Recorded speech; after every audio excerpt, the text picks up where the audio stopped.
Welcome to the Trauma Survivorhood podcast. I'm your host, Sarah Miley, an IFS-informed certified trauma recovery coach.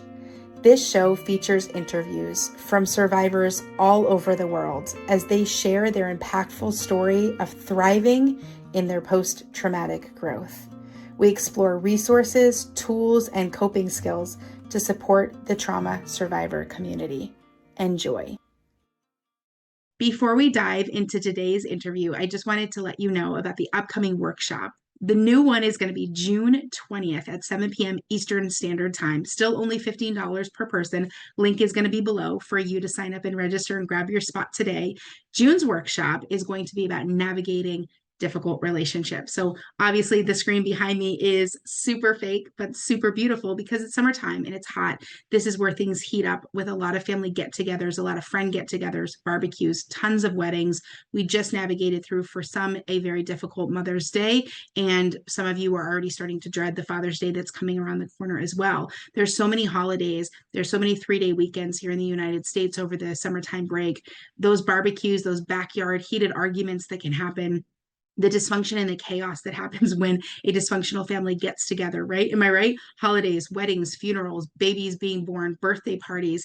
It can obviously be a very chaotic and distressing situation. And so I wanted to design a workshop where we can come together and learn some skills, not only these outward skills that are super helpful, like boundaries and protective techniques that are helpful when you're dealing with toxic or traumatic people in your life, where you maybe even have to see them, bump into them, maybe someone that you're no contact or low contact with, but also the internal mechanisms that are super helpful. So it's going to be hot outside, but you can stay inside in your body, being calm, cool, and regulated. So we're going to talk about that at June 20th workshop. I look forward to seeing you there. Sign up below. Welcome back to the Trauma Survivorhood podcast. I'm your host, Sarah Miley. I have with us today Marnie Duchess Marmet.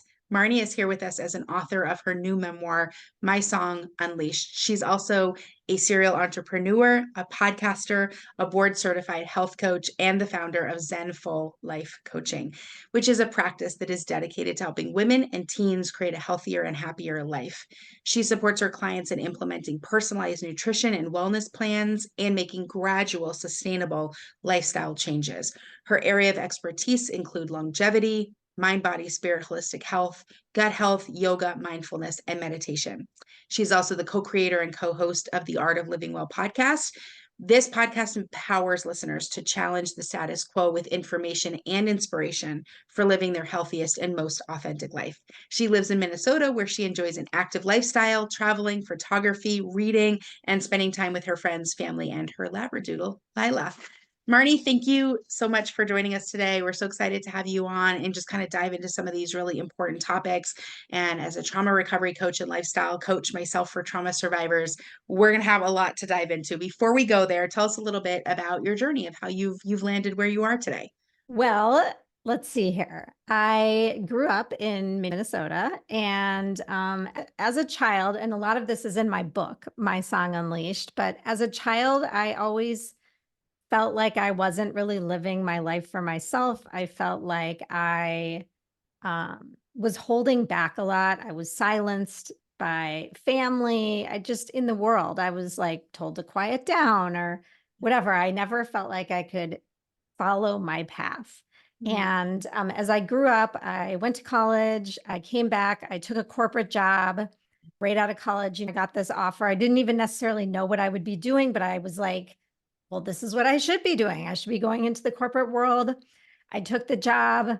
I really disliked it. I knew in my gut, I didn't even know what a gut was at that time, right? But I knew in my gut it wasn't for me. I ended up leaving the job and doing a series of other things.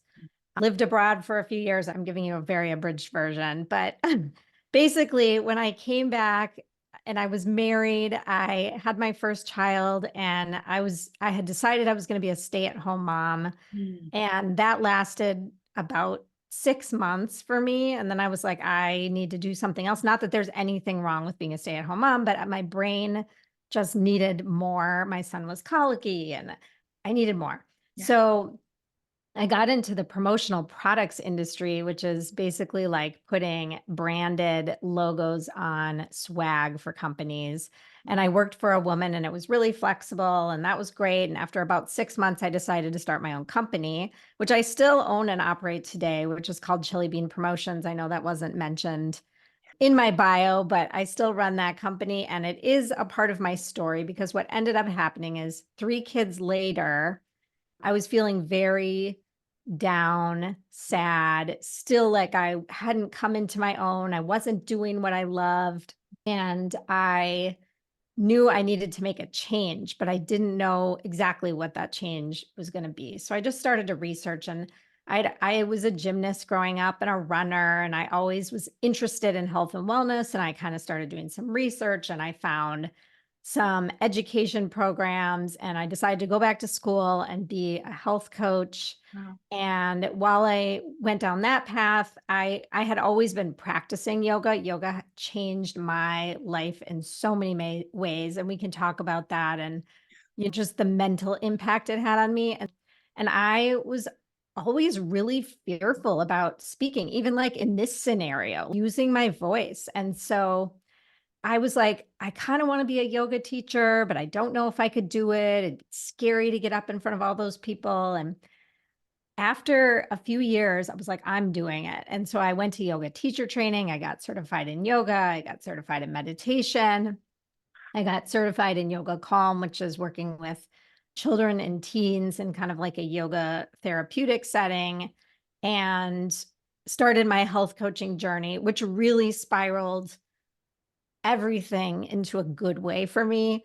And Yeah. then from there, I co-founded and co-host a podcast called the Art of Living Well podcast, and we do some group programs together. I still have my Zenful Life coaching where I do that on my own. And then in the last few years, I wrote a memoir, which is definitely the hardest thing I have ever done, and from a work perspective and a personal project, but also has been incredibly rewarding. And so I'm the kind of person that has my hands in a million different things.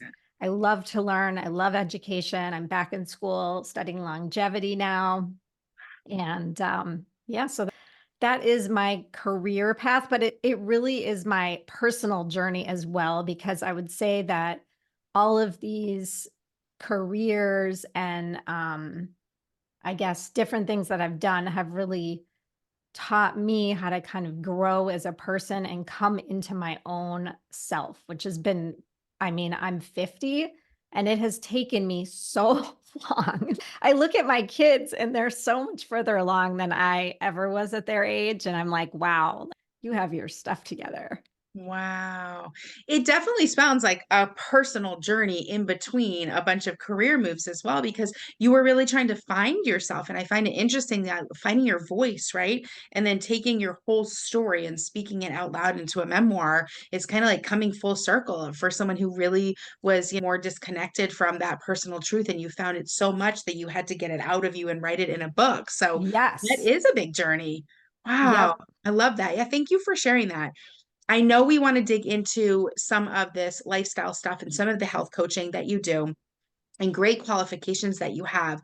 I am really interested to kind of start with this idea of potentiality. And we know that the human potential is much greater than what we utilize it, right? We have so much more brain than we use, also, but like our potential and that lifestyle of how you can kind of create what you actually want. So these things are actually really important for trauma survivors. They longtime listeners and clients of mine, they know lifestyle design is super, super important to finding a more expanded window of capacity so that you're not as dysregulated as often. You're living in a world of regulation and calm and peace. And a lot of that comes from finding your own abundance and finding a stability in your mental health. But like, what is the capacity of potentiality, and why don't we often meet it? Why do we feel like how you said when you first got started in your career, you were like, well, I guess I'm just supposed to go to corporate America, and we just do that? How can we kick that cycle in the butt? Yeah, I mean, so I have learned so much at my age, but when I was in my, early 20s graduating college, I didn't know about any of this stuff. I didn't understand what it meant to listen to my gut, I think what you're talking a lot about is almost manifestation, right? And like life design, really writing down what you want. What are your personal goals? What are your health goals? What are your, career goals? What are your travel goals? What are your just coming up with what you want your life to look like? Yeah. That wasn't even on my radar. I was just like almost going through the motions, right? You go to college, you graduate college, you get a job, you get married, you have babies. Yeah. That was what I thought I was supposed to do. And so I didn't truthfully give it a whole lot of thought. I feel like today people are way more thoughtful about, what they're doing with their lives. And that's wonderful. And maybe it was just me at the time. I don't know. But I was very much caught up in doing what I thought I needed to do to please my parents and to just kind of please the world around me instead of really tuning into myself and what my own personal desires are. Now, what I've found in answer to your question is that the brain and the person is capable of so much. I use manifestation all the time, and I'm personal traumas, if you want to call them that, or experiences that have been difficult, and learning how to change my situation. A lot of it has been about writing things down and really using a mantra or saying, I am confident over and over again, or I can speak my truth to the world, or whatever it is that you want for yourself. It's really like the more you speak it and say it to yourself and believe it, the more your body hears you, right? Your body listens to everything you're saying, whether it's internally, externally, you're writing it. So you need to tell your body what it is you want and need. Yeah. And this journey for you, utilizing your own personal space here of, because a lot of trauma survivors would say something similar to what you said, is you really didn't know that there was these other options. And then it took you a long time to actually connect back to yourself to know what you wanted. And that would actually be a very similar statement for a lot of like childhood trauma survivors, CPTSD, things like that. So I'm finding that curious of, can you tell us a little bit about what that looked like for you to like go into yourself and find out who you actually were and what you did need slash actually want, what your desires were, what those goals were? How did that come to fruition for you? Are you asking about the trauma specifically or? No, just your general. I just think it's interesting the way you phrase it, because I'm like, I think trauma survivors can really relate to that. So just in Yeah. your own personal journey of, you didn't know there was options, and then all of a sudden one day there was just an awareness of options, but then you had to dig, it sounds like, to really find what you wanted. Well, and it's not that I didn't know there were options, I guess. It's more that I just did what I thought I should do. And so I didn't really spend time thinking about those options. And I guess I did a little bit like, so my husband, we dated all through college, and he was on the medical school track and he was going to go to med school. And so if we were going to stay together, I had to give up, you know, in my mind, I should say, I had to give up what I wanted or what I thought I wanted in order to follow him. I did end up getting into like a master's program, and I ended up not going, which I, in my later years, was like, why did I do that? Like, we could have done our own things and still been together. And so I think I just thought that there was a path that a woman takes. My mom took a certain path, and my grandmother took a certain path, and aunts and whatever it is. And so the women in my life looked a certain way to me. And I just felt like I needed to do that. And for some of that time, I probably wanted to as well. But as I kind of came into my own, I realized I had so much inside of me that I needed to get out into the world, and that I I mentioned that point in my life where I was running Chili Bean Promotions, my promotional products business. And I was literally so down. I just felt awful. Like every day, I just like my heart hurt because I was not fulfilled. And even though I had a lovely marriage and wonderful children, I just inside, Mhm. I didn't feel good. And then, you're lashing out and like I wasn't behaving the way I would want to necessarily behave. And so I think that figuring out what is inside your heart and your gut and then following that wherever it leads you. And I'm still on a journey. By no means do I have any of this all figured out. Same, But yeah. I feel so much more stable and happy and Yeah. centered and balanced than I have for most of my life. Yeah. I talk a lot about that with lifestyle design, changing small things, even if it makes incremental change. What you've actually done is you've moved yourself to the other path. So this path is still going, and it's long and it's arduous and it's windy and it can be difficult, but where is it going? Versus this one is the same. It can be dark at times. It's still arduous. It's still long. It's still a lot of work, but you know where it's going. And bit by bit, you start to feel better. It doesn't mean that tomorrow you're going to have it all figured out and you've got yourself, all situated, but it's like, it's what the trajectory is actually moving forward toward. And so I love that you're following that path that's moving you somewhere. And, maybe in there's going to be a pivot that tells you to go this way. And now you start winding that way, but it's because you're moving towards something that's really healthy for you. And you're starting to feel it, closer that you get, it's magnetizing those good feelings and the stability and mental health and all that good stuff that comes with it. So it sounds like you also had to go through a lot of the societal, leaving the societal norms that are set up, I think, for a lot of specifically identifying women, because that's just kind of the way that America has been set up. And you're like, well, I'm going to do things a little bit differently. And that's great. And sometimes that's scary, but that's what was true for you. So I can appreciate that for sure. And actually, as you say that, one of the things that I'm finding now and I'm embracing is that as a wellness person, I am living outside of the confines of normal society in terms of maybe the way I eat or the way I live or the kinds of things that I try. And I'm definitely an outlier. But I'm trying to embrace it and enjoy it and know that that's me. And if someone doesn't like the fact that I don't want to eat fried food, then Yeah. that's their prerogative. It's not Yeah. my problem. Yeah, and if there's enough outliers, then the minority becomes the majority. So you just keep Right. moving in that direction and bringing people along with you. I know that one of the things we talk about is like that shift into action, right? So you're very big on like the action kind of mindset. For trauma survivors, there can be a lot of frozen states, stuckness, fear or shame maybe holds them in that place, right?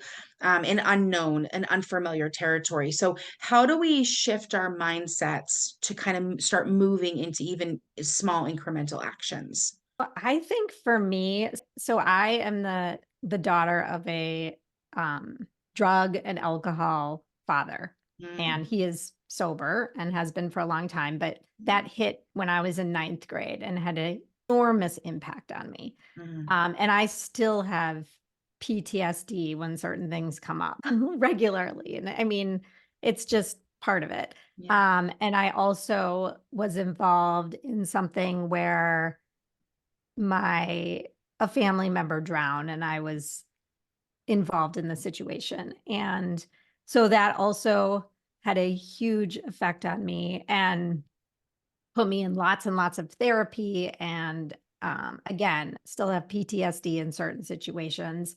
yeah, So I completely understand how a person can feel stuck. yeah, And for me, what has made a huge change, and I mentioned this earlier, is yoga. And I never expected that to happen. I went to yoga because I had some back pain, and a doctor was like, try a yoga class. Maybe that'll make you feel better. So I started going to yoga really for physical reasons. And what I found is that I was able to stay so present in the moment during the yoga class, which took a long time, by the way. It's not like 3 classes in and you've got it. But I started to realize how good my body felt and my mind felt going to these classes.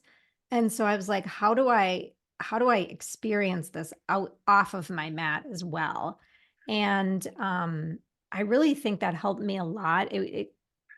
Sometimes our brains can go on a loop of repeating things over and over again that happened in the past. And that was one of my issues. And so for me, finding things that kept me grounded in the present moment has been incredibly helpful. Yeah, yeah. That really gets to like the heart of how mindset works because it is so either trapped in the past, stuck back there, or so afraid or worrying or being nervous about what's happening in the future. So bringing it back to the present where you can go, what can I do right now that's going to help me to just shift just a little teeny bit? That is Mhm. really important.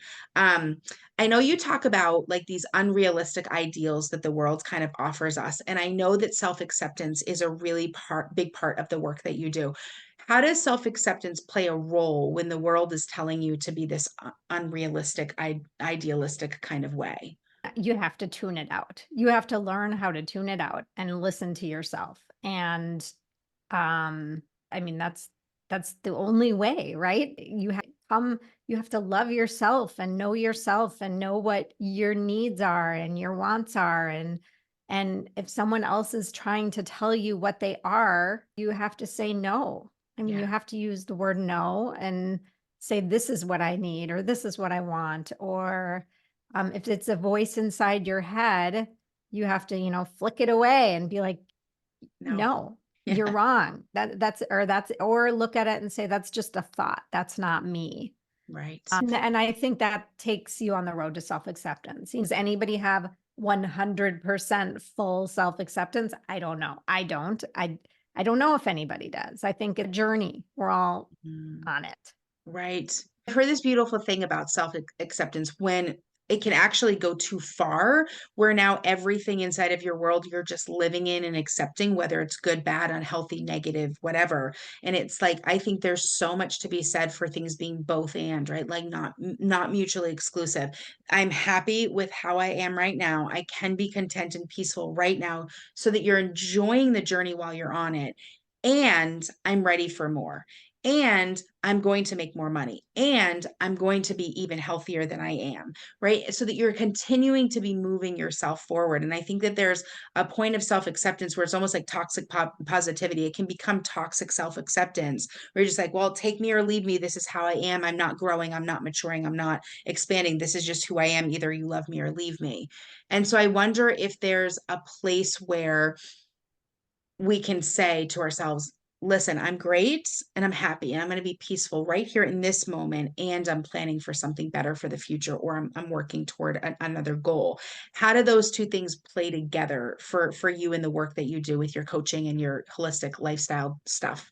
Well, so for me personally, I'm a very goal oriented, driven person just naturally. Yeah. So I, try and accept Mhm. what is, Yeah. but I love to learn. I love to grow as a person. So I don't look at me trying to do something new or expand in a certain way as not accepting myself. I look at it as a piece of my personality that needs to continue to expand. And in terms of a person, as in terms of a client, Yeah. they're coming to me, let's say, for weight loss because they don't feel good about themselves or whatever. Really, the weight loss is probably going to end up being a byproduct of what we do together. A lot of it is digging into other things. Yeah. And like you mentioned, it's the same in health coaching. You're making these very small, incremental, sustainable changes that you feel good about and that you want to make. Yeah. And that's how, you know, I would like everybody to be able to accept themselves for where they're at Yeah.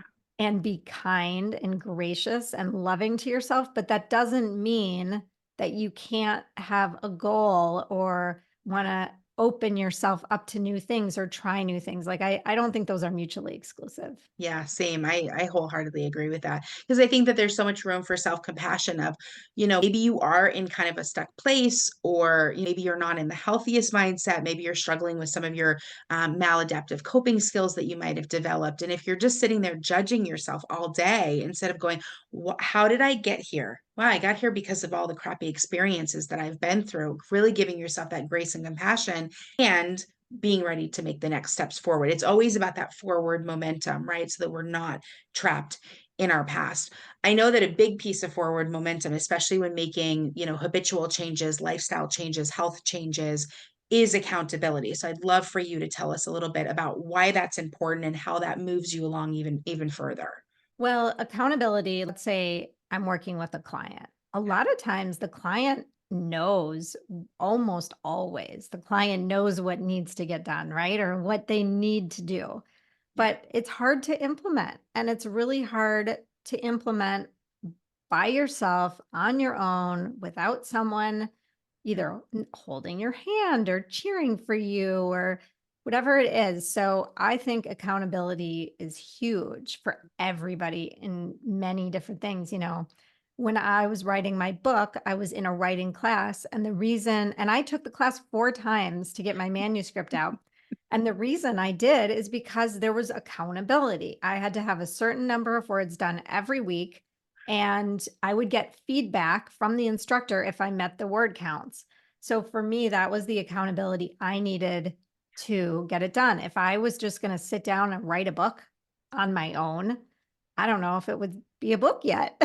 So I think accountability is amazing. I think, if you have a running buddy, if you have someone you want to take a walk with outside or whatever it is, it's nice to have that accountability with a friend, with a partner, with whomever can you guys cheer each other on. It doesn't have to be a paid person to have accountability. Right. Absolutely. Absolutely. And I mean, now there's so many things like Facebook groups and online accountability groups.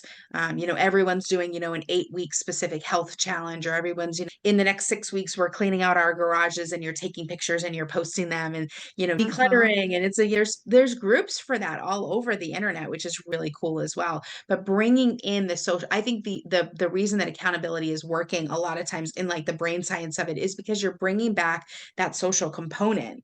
You're bringing Mhm. back connectedness, and you're bringing a relationship into it of someone else who's important, where they know you have a goal and they know your why and they know your plan for your how.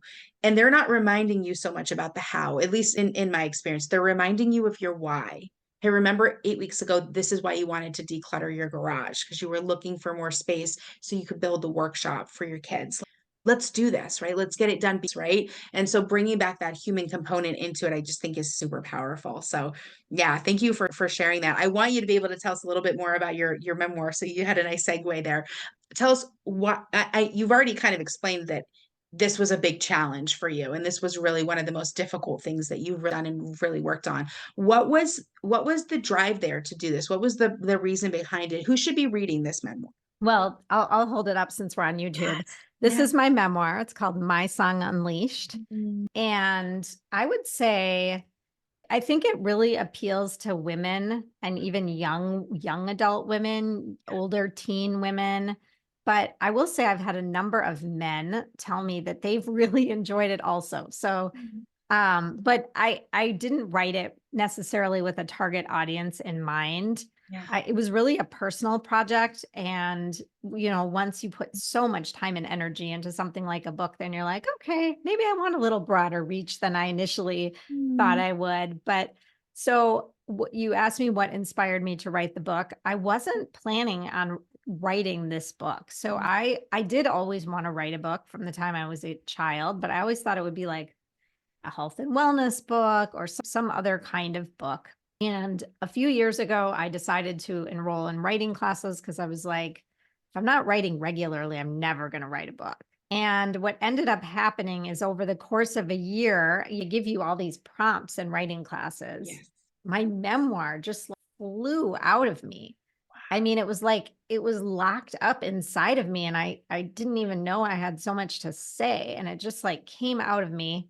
And some of my peers in the course were like, you need to make this a book. And I was like, really? I don't know if people will be interested in reading it. And, I wasn't sure. And I Mhm. kept getting that feedback. So I was like, okay, I'm going to explore this more. I've always wanted to write a book. So after I got the manuscript done, I hired what's called a developmental editor, which they kind of help you flesh it out, make sure there's, an arc and a story and that it makes sense and what to remove and what to dive in deeper. And so we worked together. And then it just like went from there. Wow, that is so cool. That is so neat. My song Unleashed, which it just sounds that's exactly what it is. It just kind of, like you said, kind of flew out of you, which is really brilliant. Marnie, thank you so much for taking the time with us today. I always like to ask all of my guests in your healing journey. We've heard now yoga has been a big resource for you because it really unlocked that present moment time, but maybe another one or two resources that were really helpful in your journey to really coming back to this authenticity and reconnecting to yourself. I think I think there are a couple things. I did do a bunch of therapy when I had some traumatic instances, and that was super helpful learning. I hadn't done a lot of therapy between when my dad was in treatment and I did like family week and all that, and that's all in my book.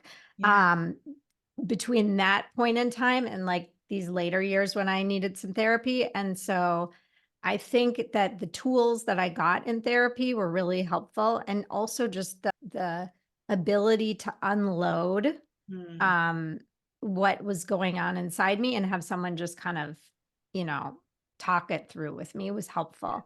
yeah. Another thing that I like to do a lot is called a brain dump.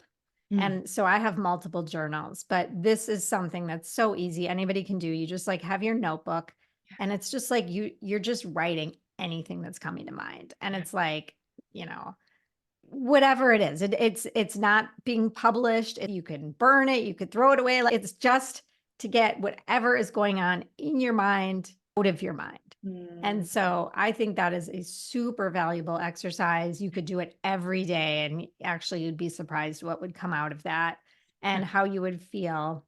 I think that having a couple friends that you can take a walk with, have a phone call with, get out of your house and just connect with. I think community and connection is so important. Mm, So I think that that can be really helpful. Meditation, breath work. I could go on. There's a great lot of resources. tools, a lot of Yes. resources. It's all about building the tools in your toolbox that work really well for you. I often recommend the brain dumping, the journal exercise. And someone was like, you know what? I wrote down, I ate a tuna fish sandwich and I don't understand what's going on in Ukraine. Like it's a total stream of consciousness Yes. that makes zero sense. There is no grammar. You don't have to even be a good writer. What you're doing is putting your thoughts and you're just taking them out. And there's a brain science there of actually physically writing them. If you do it on your phone, it's totally fine. But there is a helpful part of it. So like especially if you struggle with insomnia, brain dumping right before you go to bed is a great way. But it might sound like you had a tuna fish sandwich and you don't understand the Ukraine war. That's fine. That's a stream of consciousness and it's true. And then your brain won't be thinking about that all night long. For some reason, it was thinking about tuna and it doesn't want to anymore. It wants to be done with it. So that's a great resource. Marnie, thank you so much for taking the time. Please tell people where they can reach out to you, where they can find your book. I'm going to have all of that linked in the show notes for our listeners to find you and follow you and the podcast as well. Thank you, Sarah. So the book, the title is My Song Unleashed. It is on Amazon, barnesandnoble.com. If you Google it, you can buy it from independent bookstores, bookshop.org. Nice. There's an audio version. There's a Kindle version. So it's widely available. Nice. And my website is www.zenfullifecoaching.com. My podcast is called The Art of Living Well Podcast. Yeah, I'm on Instagram at Zenful Life Coaching. awesome. And yeah, if you Google my name, you'll see all of that. So Fabulous. Marnie, thank you so much. Have a great rest of your day. thank you so much. You too. Nice You're to so meet you. welcome. Thank you for listening to or watching this episode of the Trauma Survivorhood podcast. Please subscribe, like, share, and follow. For any information that was discussed in this podcast episode, check out the show notes below. Until next time, be well.